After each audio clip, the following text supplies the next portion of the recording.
Hello everyone! So ayan, wala nang intro guys. At eto na nga, uumpisahan na namin sa nagpuwersa. Uumpisahan na namin ni Pangit yung pagkagawa ng table na nire-request ko sa kanya na gawin niya. Actually, sabi nga niya sa akin, ang dami-dami ko daw tinuturo na hindi ko naman talaga alam yung mga dapat gawin at dapat umpisahan. Kasi wala naman talaga akong alam sa pagpapanday.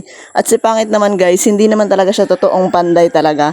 Pero nakakaalam lang ng mga konti na paggagawa. Ayan, so kahit pa paano naman is marunong siya, marunong kahit pa paano, konti-konti nga lang. At eto na nga guys, ayan, at kami isang pamilya na dito habang yung anak kong babae nakikipokpok na rin talaga. Ganyan talaga yung mga bata kapag may ginagawa talaga, talagang mahilig silang makisali sa kanila. Gusto nila makikikaw-kaw din sila, makikigawa din sila doon sa nakikita lang ginagawa ng mga matatanda. At eto nga, hindi talaga siya mapigilan, so pinayagan na rin siya ni papa niya na magpukpok yan. At ito pa, isa pa itong lalaki namin anak. Ito yung bunso ko guys. At isa pa ito na nakikialam din na social, naka-sunglasses pa talaga.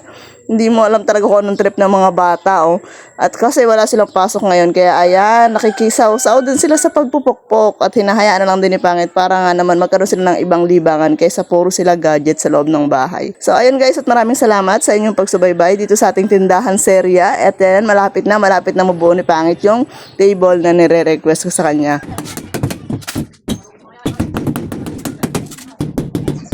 Ito na muli yung ating tindahan serye. Ito na yung update natin guys dun sa ginawa ni Pangit na pinakang table na na-request ko nga sa kanya. Kaya bumili kami ng kahoy nung nakaraan.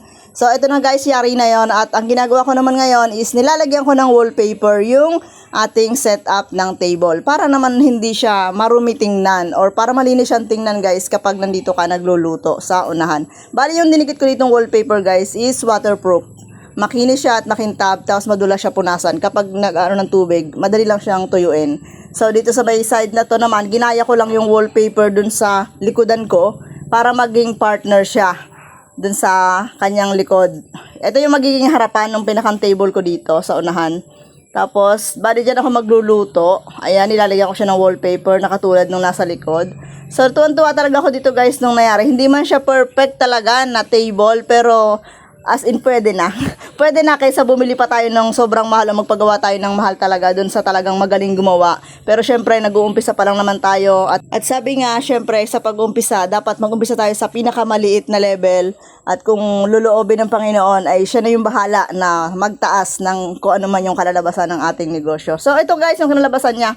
At medyo tabi-tabingin ng konti, pero huwag nyo na lang pansinin ha. Kasi okay na rin naman yan para sa akin. Kasi gawa ni Pangit yan, syempre, aba, purihin natin. Baka naman magalit yun mamaya. Hindi ako patabihin. So, ito nga guys, yung naging result niya. Ito yan. O, tinumuod, diba? Okay na rin yan. Kasi maganda naman siya tingnan dito sa unahan dito. Partner siya dun sa nasa likod ko. Tapos, ganito nga siya kapag pinaglulutuan mo. Dito ko ilalagay yung burger grillers sa may side na to. Tapos, yung sa ibabaw niya is patungan ng mga finished product o kaya patungan ng mga sauce natin. So, sa ilalim naman guys, ay lagayan ko yung mga cabinet, pinakang cabinet ko yun. Lagayan ko ng ibang mga items natin doon sa ilalim. So, yun lang guys. Maraming salamat sa inyong panonood and see you on my next video. God bless everyone. Bye-bye!